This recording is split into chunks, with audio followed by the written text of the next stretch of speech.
Olá a todos, meu nome é Thiago Maia, sou professor da UBTEC TI Unip. Iniciamos o segundo vídeo de uma série relacionadas à discussão de questões ENAD relacionadas às disciplinas de algoritmos e estruturas de dados.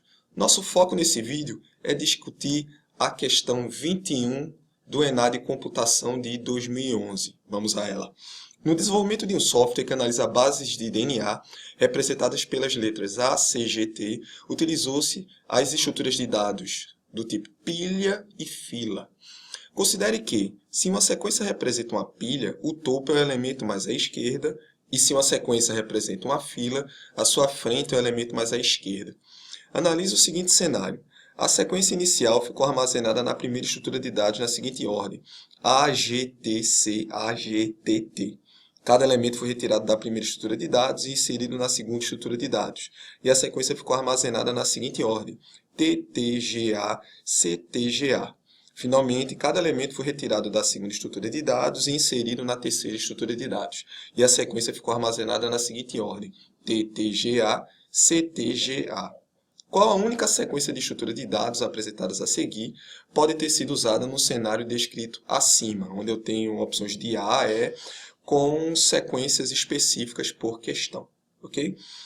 Como a gente pode perceber no início da questão, ele deixa claro na contextualização dela que para o aluno poder conseguir respondê-la, ele precisa dominar conceitos básicos a respeito das estruturas de dados do tipo pilha e fila. Mas o que são pilhas e filas? Vamos primeiro realizar uma discussão breve sobre as duas estruturas, para daí eu mostrar para vocês como a gente poderia resolver essa questão com um pequeno bizu, com uma pequena dica, ok? Então vamos lá. Pilhas são estruturas de dados na qual cada elemento é inserido ou removido do seu topo. Isso significa que sempre o último elemento a entrar uma pilha seja sempre o primeiro elemento a sair dela, ok? Tal característica de entrada e saída de elementos dessa estrutura de dados faz com que a gente possa classificá-la como sendo estrutura de dados do tipo LIFO, que significa Last In, First Out, ou isto é, sempre o último elemento a entrar será o primeiro elemento a sair.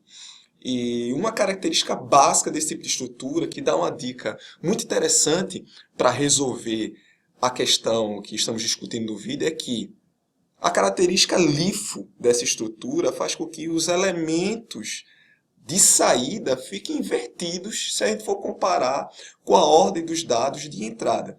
Aqui do lado direito do slide a gente pode ver um exemplo onde eu tenho os elementos 7, 5 e 2. Onde primeiro eu coloquei na pilha o elemento 7, segundo o elemento 5, terceiro o elemento 2.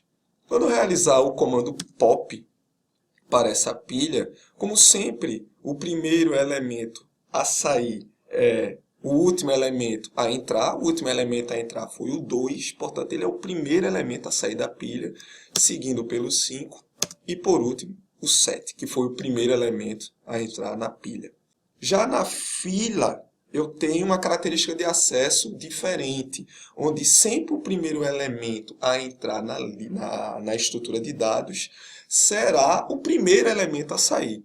Imagina uma fila de banco, uma fila de carro, uma fila de pessoas. Aqui cabe a justiça, né? Se eu fui o primeiro a chegar na fila, eu tenho que ser o primeiro a sair. Tal característica de acesso a dados é conhecido como FIFO, né? Que é First In, First Out.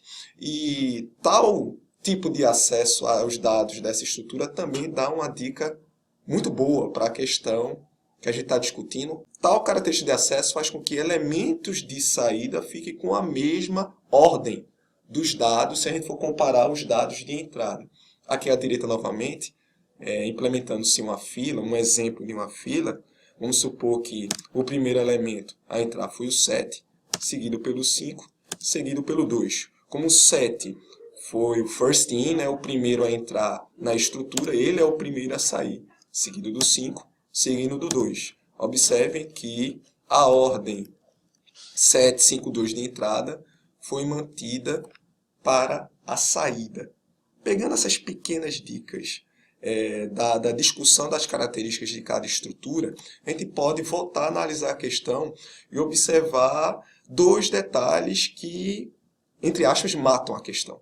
Por exemplo, a gente pode observar que na primeira estrutura de dados eu tinha a ordem AGTCAGTT. Na segunda estrutura de dados, observe uma inversão na ordem dos elementos contidas na segunda estrutura, que é o inverso. Isso é um forte indício que a segunda estrutura da questão, de fato, é uma pilha. Continuando a análise da questão, a gente pode observar que a terceira estrutura de dados manteve a ordem dos elementos comparando-se com os dados de entrada da segunda estrutura. Como foi mantida a ordem, é um forte indício que a terceira estrutura, de fato, é uma fila.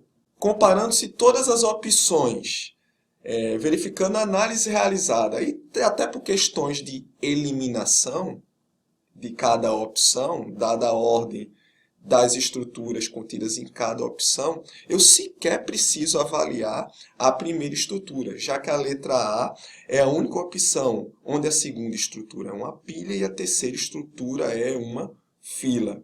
Dada toda a análise, a gente pode concluir que, de fato, a resposta correta para a questão discutida nesse vídeo é a opção A.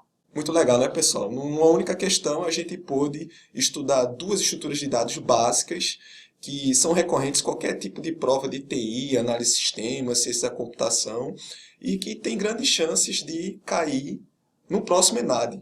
Não com a mesma configuração, mas abordando as mesmas estruturas, ok? Espero que esse vídeo tenha sido útil e aguardo vocês para os próximos vídeos com discussões em outras questões do ENAD relacionadas a algoritmos e estruturas de dados, ok? Obrigado a todos e até a próxima.